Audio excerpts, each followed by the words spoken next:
Welcome to the NBA Prop Pick Show powered by EV Analytics. I'm John Metler. He's Adam Scherher. Adam, how's it going for you today? Going pretty well. It was one yesterday, so that was good. Yeah, what was I gonna say? We had a rough ending to last week. We chirped Joel Embiid, and then we've fallen quite a bit below here his games played. So we're gonna have to make up some work here for the last couple weeks of the NBA season. We're 61-53 on the year, plus 13.49 units. So we're still up, but we really want to get over that 20 unit mark, and we were there for a second. We have 3 bets for you today. Make sure you like, comment, subscribe, all those things. Before we get rolling into the picks here, were there any players on the board projections you're like, looks good? I feel like this stretch of the NBA season is like very like you kind of got to make some manual adjustments just based on what's happening with tanking or where people are in the playoff spot and playoff race. Was there anything you saw on the board that's showing out from like a projection standpoint, but you're like, I don't know about it, placing a bet here? It was mostly injury related stuff. Yeah. Corey Joseph under points looks really good, but I think we have Karl-Anthony projected in. If he's out, like we only have Corey Joseph at 17 minutes. If Karl-Anthony's out, Joseph's going to play more. Unders on assists for Christian Brown, Nikola Jokic, with Jamal Murray questionable. Like obviously their assist projections will increase if Murray gets ruled out. So it was mostly injury stuff. Unders on Royce O'Neal, and we don't know exactly how Phoenix is going to play that with Kevin Durant out. 24-minute projection on him. Obviously, that could end up coming in higher later in the day with more info. So it was mostly just injury report related stuff today, more so than any sort of ball knowing adjustments or stuff like that. Yeah, I think Phoenix is probably one of the more interesting teams on the board because one, you leave Kevin Durant's sprained ankle, he's out at least a week. I don't know why they wouldn't just shut him down. I feel like their season's over. So that's where I don't really know like what their game plan is. And like that's a huge minutes because he plays like 38. He plays really high minutes for someone who's as old as he is, and then high usage too. So everything kind of comes out of the lineup. And then it's like, where do they go now? And then also like, are you even trying to win? I think the Suns are always trying to win. I don't think they're a tanking team. I don't think there's any value. I don't think they can really gain anything from intentionally losing at this point, but could they dial back Devin Booker and like kind of put him in that 30-minute window where it's like, we're not going anywhere, like we can still play type thing? I don't know. The Suns are in a really, really weird spot for me because I mean, they're cooked. This is just not their year. So I don't really know why they're, especially with once Durant went down, it's like, okay, this is kind of over for you. Is it not? Like, I mean, your best case scenario, you're getting into that 10th play-in spot, which then you got to win 2, then get in a playoff seed, and then face the 1 seed, probably the Thunder. Like, I don't know. We'll see. Brad's asking, will Nas and Dante be suspended? I don't remember seeing anything even remotely related. I remember when I was doing last night, when I was doing the spreads, I think their projections were in. So I don't think I've seen anything about those 2 guys potentially being suspended at all for that altercation. I know they all got tossed. There's a bunch of guys there with the Pistons and the Wolves. They got tossed there. So maybe keep an eye on that. I feel like we would probably know that by now if those guys are suspended, but maybe it comes down today. I don't know. Yeah, I would have thought we would know by now. Yeah. I also would have thought that they were getting suspended. So yeah, I don't really know. Yeah. As soon as he said that, I was like, I think they're in, and all the projections have them in and stuff. But like once I saw that chat, I'm like, they probably should be suspended. But then the spread is also at a number where it's priced like they're in, from what I remember from when I was doing handicapping it last night. So definitely keep an eye on that one for sure. We'll get rolling into the picks here. Adam's from EV Analytics. They do fantastic prop projections. You can find them on the Covers website. Go to Sports NBA prop projections. You can see them right there. There's Royce O'Neal. Quentin Grimes, always at the top of the board these days. They've just started to rule him out of some games here. If you're new to the release procedure, we have 3 bets for you. And we'll tell you what game we're betting on, the prop market, the team, the player, the bet. Then we'll kind of put these projections from EV Analytics against the market, and Adam can explain why he likes using these ones versus other ones and kind of provide a little more context there. Let's get going. We have 3 picks for you, and we're going to DraftKings for the first game. And we're looking for the Spurs Magic.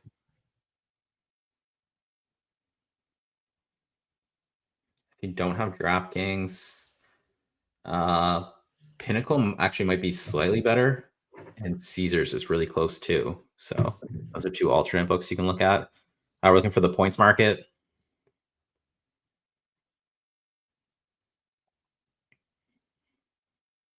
And the player we are looking at is Stephon Castle. He's been a staple in the show the last couple shows here, and we're going under 18.5 points minus 110. So once again, that's Stephon Castle under 18.5 points, minus 110. Adam, you want to break this one down? Yeah, it's kind of the same thing we've been talking about for I don't know how many shows in a row now. 16 total games this year for Castle without De'Aaron Fox, without Wemby, with Chris Paul. 16.8 points per game. So, slightly under that number there, averaging 28.8 minutes per game. We have him projected for 30. And it's another just difficult matchup. And that's really what we've been seeing in this stretch of games for the Spurs. I know we had under on him against Cleveland. We had under on him against somebody else I don't remember. We have seen this line come down. I know last week we had it at like 20 and a half, 19 and a half, something like that. But again, Orlando, the fourth best adjusted defensive rating in the league this year. Sorry, third best adjusted defensive rating in the league this year. And, we've talked about it a lot with Castle too. Not much of a three-point shooter, only shooting around like 31% for the season, if I remember correctly.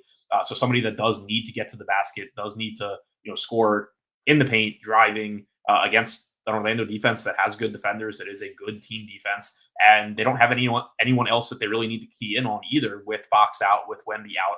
You do expect there to be an efficiency drop-off for Castle that kind of makes up for that increase in shot volume. So once again, the line is lower. It's not as high as it was last week or the week before when we were betting this, but it still just projects as a good under here against a tough defense.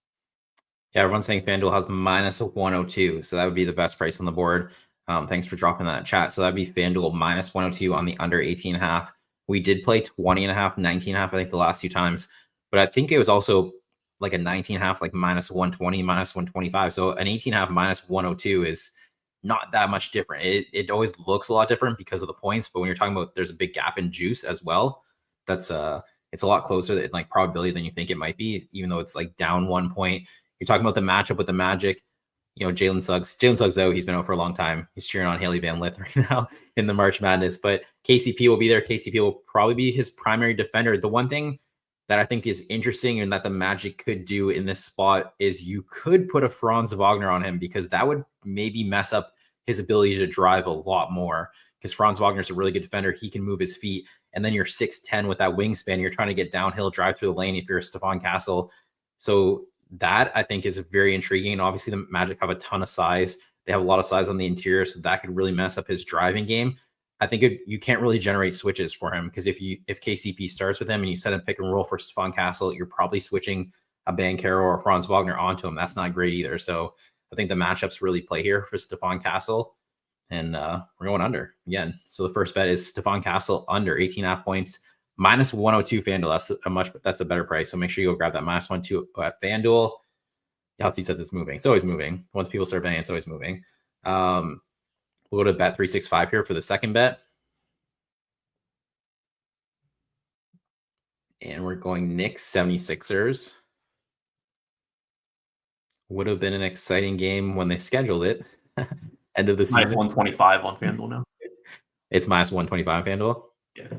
FanDuel loves to, when there's like a surge in like, so if you like give something out on X or you say something here, FanDuel loves to jump a price like 20 cents, like immediately. And I think they kind of are hoping like all those people coming to bet it because they're just told to bet it, come bet that. And then like you'll see it maybe like in an hour or two go back down to that minus 102, minus 104.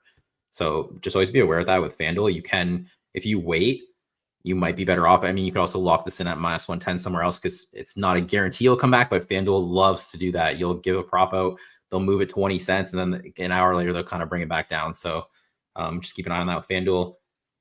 For the second bet, we're looking at the assist market.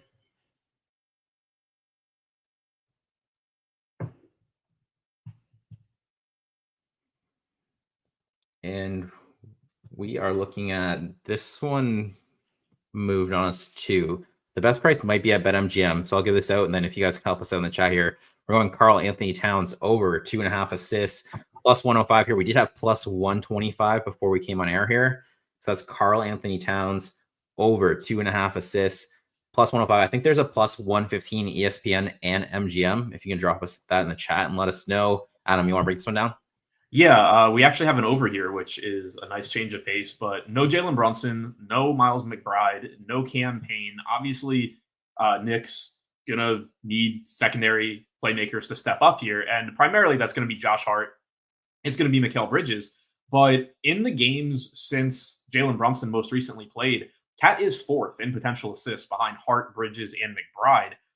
He's averaging 3.3 assists per game in the games without Brunson. If you go back, look at the last 10 games, he is, again, fourth in potential assists behind Hart, Bridges, McBride with 6 per game, averaging 3.4 assists per game. So you have seen his efficiency drop a bit without Brunson. Overall, for the season, he's converting like 65% of his potential assists without Brunson, or in the games since Brunson has gone out. He's converting like 56%. Maybe that changes, maybe it doesn't. But either way, at 2.5 here, we only have him projected for 33 minutes, which is something else that I liked. Obviously, Karl-Anthony Towns is always live to play more than that if the game's close and if he avoids foul trouble. We have him projected for 3.2 assists. You're getting plus money. Still, a little bit of plus money, not as much as when I found the bet, but it just all looks good here. I think kind of taking advantage of Karl-Anthony Towns just running battle in assist league. Everyone's saying plus 105 looks like the best, so it looks like it moved across the board on us. Maybe like 10 minutes for it was. We literally grabbed these prices like 5 minutes before the show. We double check them all. Jason Wilson, MGM, and ESPN at even money now, so they were plus 115. So they all came down. So the bet 365 plus 105 does look like your best price. In terms of this. I just bet this his last game, and he had 2, unfortunately. But it's for Karl-Anthony Towns. It's a weird number because he was like 2.5, sometimes 3.5 with Brunson in the lineup, and like that was kind of like where he was trading with Brunson and a full roster, or even like a Deuce McBride and all these guys in. And now these guys are like Brunson's out. That's a huge usage piece missing, and Towns is still just sitting at 2.5 plus money. Like a lot of time he's 3.5 plus money, like 2.5, like minus 140. That's kind of more where he sits. So I just feel like it's a really good price. And like you're talking about the matchup too, the 76ers, they're so small and like they don't have good interior defense. Like you would just think Towns gets a ton of touches. Like it would make sense to run this offense through Towns. Like Yabusele is, I think, like 6'8", and they just don't have, it's not like Drummond or Embiid or like all these guys are playing. There's no size. Like, why would he not be touching the ball? If you're on the floor for 33 minutes, and you're touching the ball as much as he should, 2.5 plus money, just one of those to me, like you got to hit the button. So, I like this one for Karl-Anthony Towns as well. So we're going Karl-Anthony Towns over 2.5 assists plus 105. That will be the second bet. Last bet here, we're going to FanDuel. If you don't have FanDuel, BetMGM, ESPN, really, really close here as well on this price. One other thing I will throw out on Towns, I wouldn't play it much beyond the plus 105. I just refreshed everything to get the new prices and everything, and 105 still looks good. Clearly not as good as 125 did, but I wouldn't want to go too far beyond that if it keeps. Do you have the break even for that? Break even is at minus 133. Okay, yeah, so there's still room, but yeah, I see what you're saying. Like if it moves into minus, you're kind of like, because there is slight potential for blow, and the minutes could come down, so you're just trying to mitigate that risk there. We're looking Raptors Bulls here. Bulls just got blasted by the Thunder last night, and we're going for the points market. And we're looking for Immanuel Quickley.